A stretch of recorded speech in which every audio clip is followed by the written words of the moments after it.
Okay, so thank you for coming here, and so today I'll try to talk about a new kind of work that I'm doing. And I do not want to continue delving on all the challenges. I think we have heard enough about challenges. So I'd like to speak about opportunities that we can have. And I see many of my students here, and this is some of the research that I want to talk about that they can also participate in. So let me start by asking a question. How many of you use services like Facebook, Google Gmail, and Hotmail, and things like that? Okay, all right. So almost everybody here, and so obviously when you are using these kind of services, you are you are exporting some of your personal data on those services. Okay, and let me ask another question. So how much do you value that data? Give me a dollar figure. $2, 50 cents, $100? No numbers? Okay. $1,000. $1,000. Okay, good. You'll be surprised how much these companies value your value the individual information. Okay, you as a single person, these companies typically value your information about $1.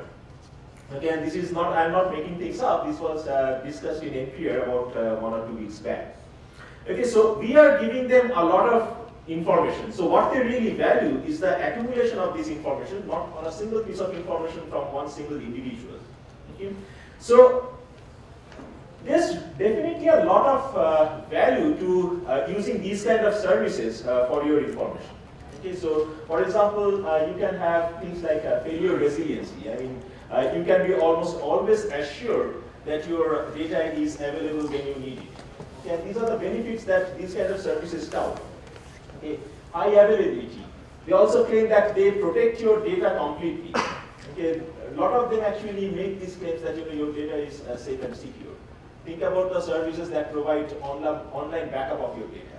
They'll always say that yes, the data is completely secure.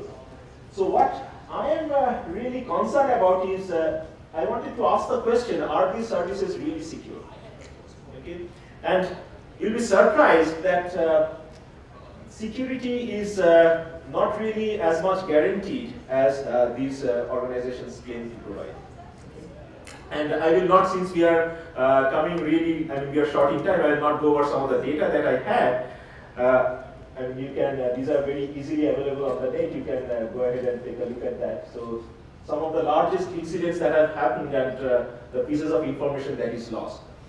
What is more worrisome also is that once I upload this data, and I mean, this was a Google breach that happened in 2010, and how easy it can be for anyone with access to confidential information stored online to abuse it, regardless of any systems that are in place. Okay, and that's what I'm really very concerned about.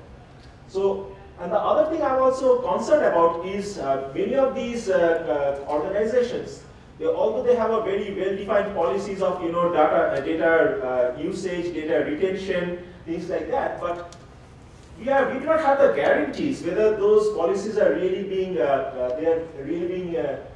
implemented and to our satisfaction. So in fact, one of the, so I did some study on some of the largest such providers, and to find out, so there is a group which actually ranks these providers in terms of the security they provide. And I was very surprised to find that many of them do not have a clear data retention policy. So which means that, let's say that you upload some sensitive data and you then want to delete it, there is no really guarantee whether it's actually deleted or not. So what I try to talk about today is what kind of technologies we can put in place so that you can retain control of all your whole data. And I'm not talking about, probably the best control you can have is not to share it. But what I'm really interested in is, once you have shared it, can you come up with ways by which you can still continue to retain control over it? Okay, so that's the work that I'm currently doing, and I'd like to talk about that kind of a work. So again, so the question is, can a credible alternative be developed? And we call this new concept the SPDS, for Secure Personal Data Servers. Okay, we have the big servers like the Amazon Cloud or maybe other kind of cloud services. Those are the big servers which serve a lot of different people, a lot of different customers at the same time. I'm talking about data servers which are completely under your control and which you can use to protect to safeguard your data as well as to share it as and when you want. And once you have shared it, you still retain control over that piece of data. So what we are looking at is use this technology. We talked about using hardware for security, and we are also trying to use, leverage some hardware properties, hardware devices that are really becoming more and more popular. And not only more and more popular, it's becoming actually very affordable. Okay, I'm sure Itanium is not something that I can afford. Okay, so what we are talking about is these kind of smart portable tokens, the secure portable tokens. Many of our current devices are actually coming built with these kind of devices. So for example, we have cell phones which come with SIM cards. Okay, the SIM cards in them are actually examples of these kind of portable tokens. What they have, all of them share some common feature. What they have is a processor, okay, built-in processor in this device, and this processing can be like as powerful as a 32-bit RISC machine. And in fact, we are looking at even powerful machines these days.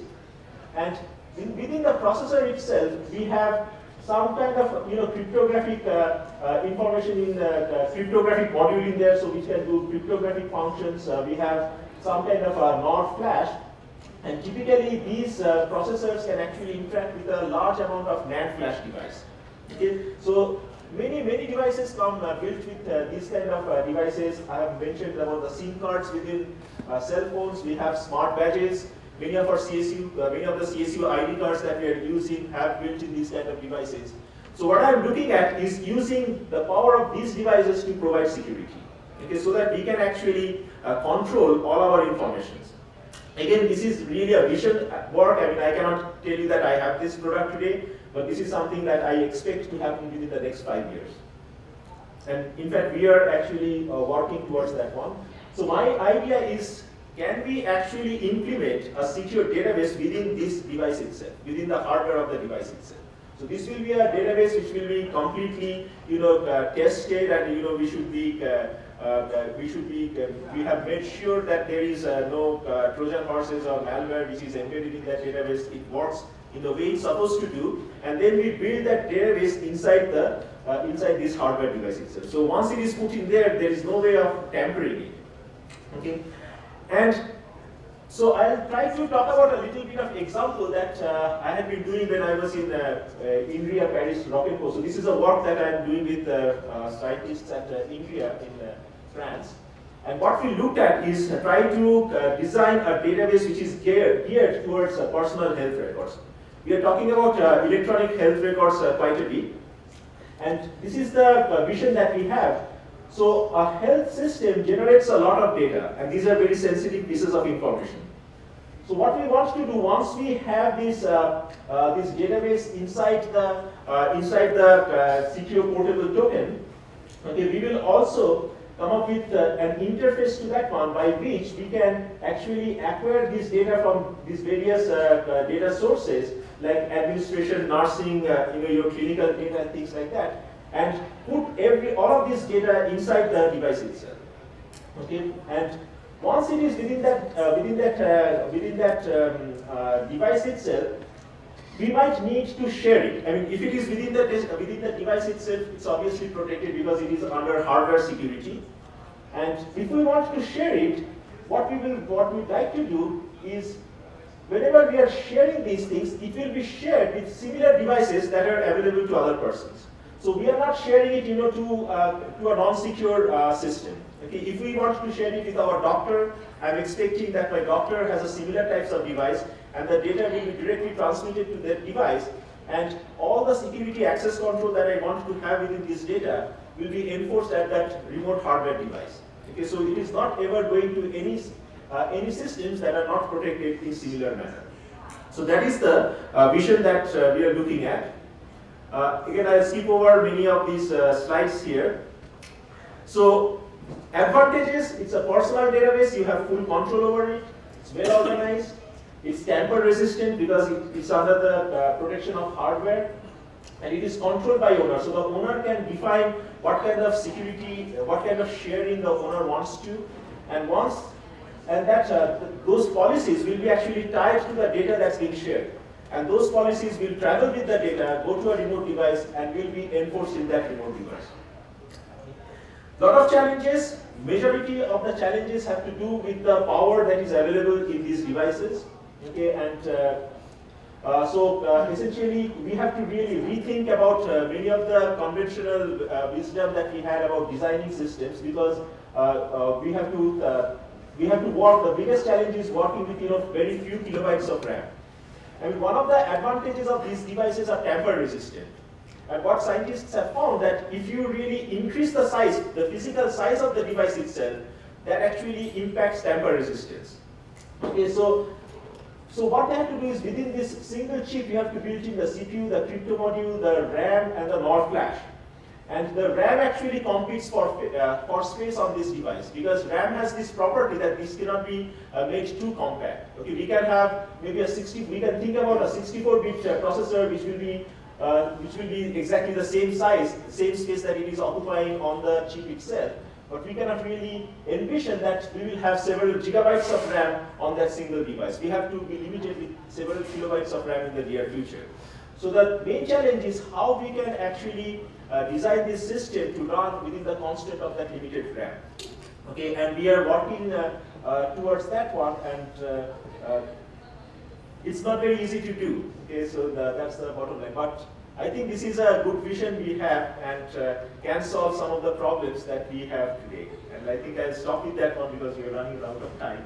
And if you, I'll be available, so if you have any questions, I can discuss this with you. Thank you.